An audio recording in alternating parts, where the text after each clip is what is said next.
tayangan tersebut yang menjelaskan materi sistem endokrin. Pertama, saya akan memperkenalkan diri saya dan teman-teman saya. Pertama dari saya Reva Malina 2, dan di sebelah kanan saya Dan aku dan Putro. Saya Nika Diana Nurini. saya Rasa Islawi Pasya, Saya Riana Kartika. dan Rizky Gasari. Saya Lian Seraka. Terima kasih atas perkenalan dari kami. Selanjutnya akan ditampilkan tayangan atau penjelasan materi dari kami. Baik teman-teman, materi yang pertama adalah sistem endokrin. Di sini saya akan menjelaskan tentang definisi sistem endokrin. Sistem endokrin adalah suatu sistem yang bekerja dengan perantara zat-zat kimia atau hormon yang dihasilkan oleh kelenjar endokrin. Kelenjar endokrin merupakan kelenjar buntu sekres internal yang mengirim hasil sekresinya langsung masuk ke dalam darah dan cairan lymph, beredar dalam jaringan kelenjar tanpa melewati ductus atau yang biasa disebut dengan saluran. Sistem endokrin terdiri dari kelenjar-kelenjar endokrin dan bekerjasama dengan sistem syaraf, mempunyai peranan penting dalam mengendalikan kegiatan organ-organ tubuh. Baik teman-teman, selanjutnya saya masih menjelaskan tentang sistem endokrin. Yang pertama itu ada kelenjar hipotalamus yang terletak pada bagian sini teman-teman. Bisa dilihat. Hipotalamus atau hipotalamus adalah pusat pengendalian fungsi tubuh dan sistem syaraf untuk menjaga agar kondisi tubuh kita selalu konstan dan stabil. Yang kedua, hipotalamus terletak tepat di bawah talamus dan di atas kelenjar hipofisi atau pituitari. Yang ketiga, hipotalamus memiliki ukuran yang sangat kecil, kurang lebih sebesar almond dengan berat sekitar 1% dari berat otak. Yang selanjutnya, ada kelenjar hipofisi. Kelenjar hipofisi disebut juga master of gland karena menghasilkan bermacam-macam hormon yang mengatur kegiatan kelenjar lainnya. Berukuran seperti kacang polong, ini adalah penonjolan dari bagian bawah hipotalamus di dasar otak. Terletak di dasar tengkorak yang memegang peran penting dalam sekresi hormon dari semua organ-organ endokrin. Ini adalah gambaran kelenjar hipofisis.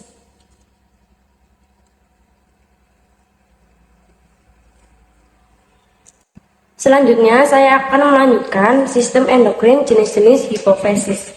1. Hipofisis anterior. Hipofisis anterior menghasilkan hormon yang mempengaruhi payudara, adrenal, tiroid, ovarium, dan testis, di samping beberapa hormon lainnya. Hipofisis anterior menerima sinyal yang dari neuron parvoselular di otak. Seperti ini gambarnya teman-teman. Dan selanjutnya ada hormon yang dihasilkan oleh kelenjar hipofisis anterior. Yang pertama ada hormon adrenokortikotropik untuk mengaktifkan kelenjar adrenal. Yang kedua ada thyroid stimulating hormone untuk merangsang kelenjar tiroid. Yang ketiga ada follicle stimulating hormone untuk merangsang ovarium pada wanita dan testis pada pria, dan untuk merangsang ovarium untuk mengaktifkan ovulasi pada wanita. Dan yang keempat ada luteinizing hormone untuk merangsang ovarium atau testis. Yang kelima ada hormon pertumbuhan untuk membantu dalam pertumbuhan manusia. Yang keenam ada hormon releasing hormone untuk melepaskan hormon. Dan yang ketujuh ada prolaktin untuk mengaktifkan produksi susu setelah kelahiran anak pada wanita. Selanjutnya ada jenis-jenis hipofisis. 2. Hipofisis posterior. Kelenjar utama dipengaruhi oleh hipofisis posterior atau belakang adalah ginjal. Hipofisis posterior menerima sinyal dari neuron magnoselular di otak. Hipofisis posterior menyimpan kelenjar dan melepaskan hormon seperti oksitosin, kedua hormon antidiuretik. Seperti ini gambarnya. Baik, yang selanjutnya ada kelenjar tiroid, yaitu kelenjar yang terletak di dalam leher bagian bawah, melekat pada tulang laring sebelah kanan depan trakea, dan melekat pada dinding laring. Kemudian kelenjar tiroid ini terdiri dari dua lobus ekstra dan sinistra, saling berhubungan. Masing-masing lobus tebalnya 2 cm, panjangnya 4 cm, dan lebarnya 2,5 cm. Baik, yang terakhir, pembentukan bergantung pada jumlah yodium eksogen yang masuk ke dalam tubuh, yaitu sumber utama untuk memelihara keseimbangan yodium dalam makanan dan air minum. Jadi letaknya di sini, jadi bagian sini ya teman-teman. Baik, yang selanjutnya, hormon yang dihasilkan oleh kelenjar tiroid. Yang pertama ada tiroksin, yaitu mempengaruhi pertumbuhan dan perkembangan dan diferensi jaringan tubuh. Yang kedua ada kalsitrolin, yaitu mempengaruhi dalam mengubah tiroksin. Yang ketiga tridovionin, yaitu mempengaruhi metabolisme sel, oksidasi di sel tubuh, dan produksi panas tubuh. Kemudian ada 4 kelenjar paratiroid, yaitu yang terletak di atas selaput yang membungkus kelenjar tiroid. Yang kedua terdapat 2 pasang atau 4 buah terletak di belakang tiap lobus dan kelenjar tiroid, 2 sebelah kiri dan 2 sebelah kanan. Besarnya setiap kelenjar kira-kira 5 kali 5 kali 3 mm. Kemudian dengan besar antara 25 sampai 30 mg. Keseluruhan lebih kurang 120 mg.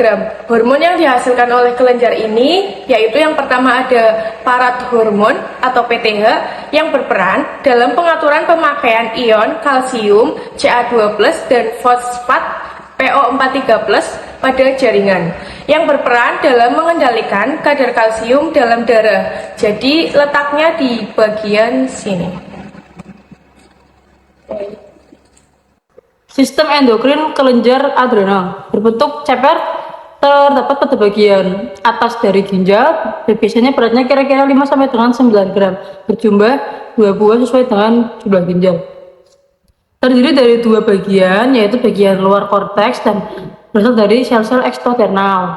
Bagian korteks menghasilkan hormon-hormon yang dikategorikan sebagai hormon steroid, sedangkan bagian medula menghasilkan katekolamin. Ya, ini contoh gambar kelenjar adrenal ya, 2 buah ginjal. Dan yang kedua itu ada hormon yang dihasilkan oleh kelenjar adrenal. Yang pertama ada korteks adrenal menghasilkan hormon. Yang pertama ada mineral kortikoid yang mengatur garam dan keseimbangan air. Yang kedua ada glukokortikoid yang dapat mengatur glukosa darah dan respon inflamasi tubuh. Yang kedua ada medula adrenal yang menghasilkan hormon. Yang pertama ada epinefrin dan norepinefrin. Hormon ini mengatur denyut jantung, laju kontraksi otot jantung, tekanan darah, dan kadar glukosa darah bernafas. Untuk yang keenam ada kelenjar pankreas. Pankreas adalah suatu alat tubuh yang agak panjang yang terletak retroperitoneal dalam abdomen bagian atas di depan vertebra lumbar 1 dan lumbar 2. Kepala pankreas terletak dekat dengan duodenum, sedangkan ekornya sampai ke lien. Pankreas sendiri itu menghasilkan 2 kelenjar, yaitu kelenjar endokrin dan kelenjar eksokrin. Pankreas menghasilkan kelenjar endokrin bagian dan kelompok sel yang membentuk pulau-pulau Langerhans berbentuk oval tersebar di seluruh pankreas. Dalam tubuh manusia terdapat 1 sampai dengan 2 juta pulau-pulau Langerhans yang dibedakan atas granulasi dan pewarnaan. Setengah dari sel ini menyekresi hormon insulin. Contohnya seperti ini. Contoh kelenjar pankreas. Insulin merupakan protein terdiri dari 2 rantai asam amino, satu sama lainnya dihubungkan oleh ikatan disulfida. Sebelum dapat berfungsi, ia harus berkaitan dengan protein reseptor yang besar dalam membran sel. Sekresi insulin dikendalikan oleh kadar glukosa darah. Kadar glukosa darah yang berlebihan akan merangsang sekresi insulin, dan bila kadar glukosa normal atau rendah, maka sekresi insulin akan berkurang. Selanjutnya, kelenjar pinealis. Pertama, terdapat di dalam ventrikel otak, berbentuk kecil dan berwarna merah seperti sebuah cemara. 2. Kelenjarnya menonjol dari mesencephalon ke atas dan ke belakang coliculus superior. Fungsinya belum diketahui dengan jelas. Kelenjar ini menghasilkan sekresi interna dalam membantu pankreas, dan kelenjar kelamin berperan penting dalam mengatur aktivitas seksual dan reproduksi manusia. 4. Glandula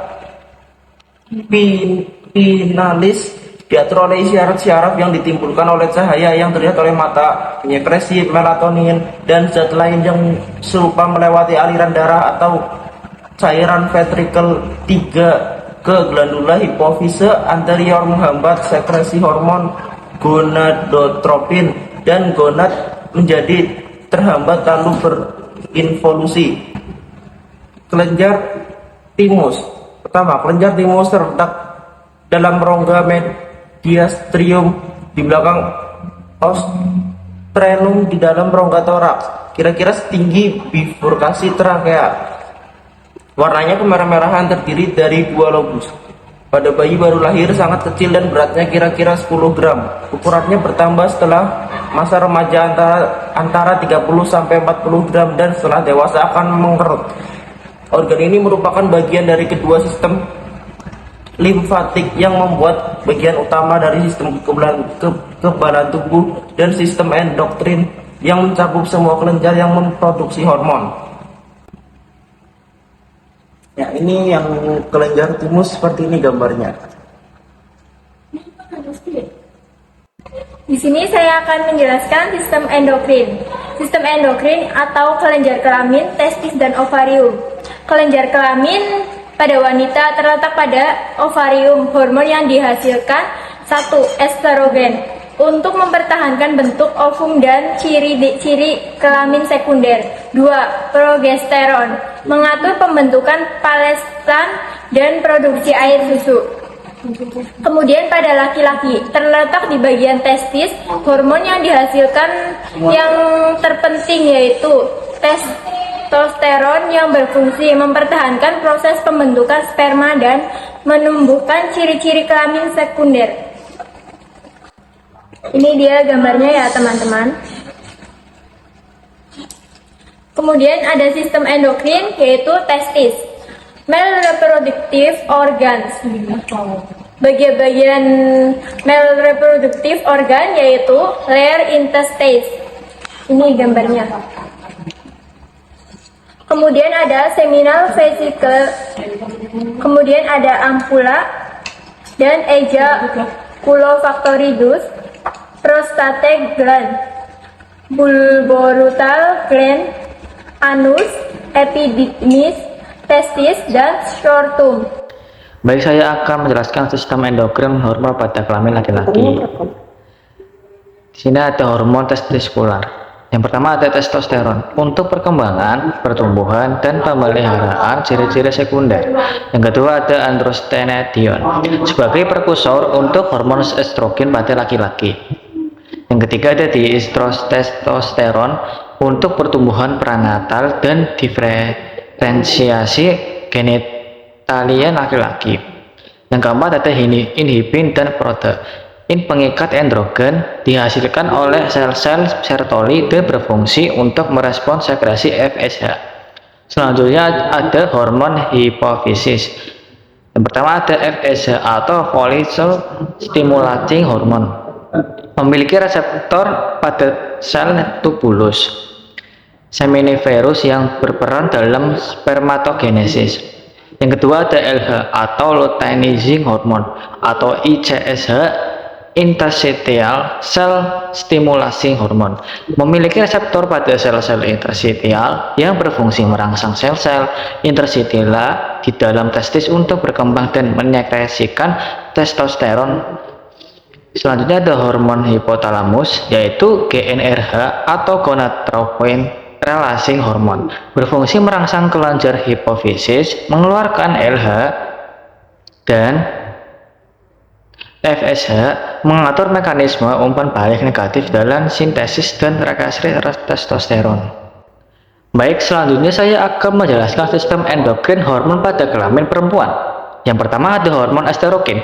Estrogen dihasilkan oleh ovarium yang berguna untuk pembentukan ciri-ciri perkembangan seksual pada wanita. Estrogen juga berguna pada siklus menstruasi dengan membentuk ketebalan endometrium, menjaga kualitas dan kuantitas cairan serviks dan vagina sehingga sesuai untuk penetrasi sperma. Yang kedua ada hormon progesteron. Progesteron diproduksi oleh corpus luteum. Progesteron mempertahankan ketebalan endometrium sehingga dapat menerima implantasi zigot. Selanjutnya ada gonadotropin releasing hormone atau GnRH. GnRH merupakan hormon yang diproduksi oleh hipotalamus di otak. GnRH akan merangsang pelepasan FSH atau follicle stimulating hormone. Selanjutnya ada FSH dan LH. Kedua hormon ini dinamakan gonadotropin hormon yang diproduksi oleh hipofisis akibat rangsangan dari GnRH. FSH akan menyebabkan pematangan dari folikel. Dari folikel yang matang akan dikeluarkan ovum, kemudian folikel ini akan menjadi corpus luteum dan dipertahankan untuk waktu tertentu oleh LH. Sekian dan terima kasih video dari kami. Semoga mudah dipahami dan bermanfaat buat kalian yang menonton. Wassalamualaikum warahmatullahi wabarakatuh.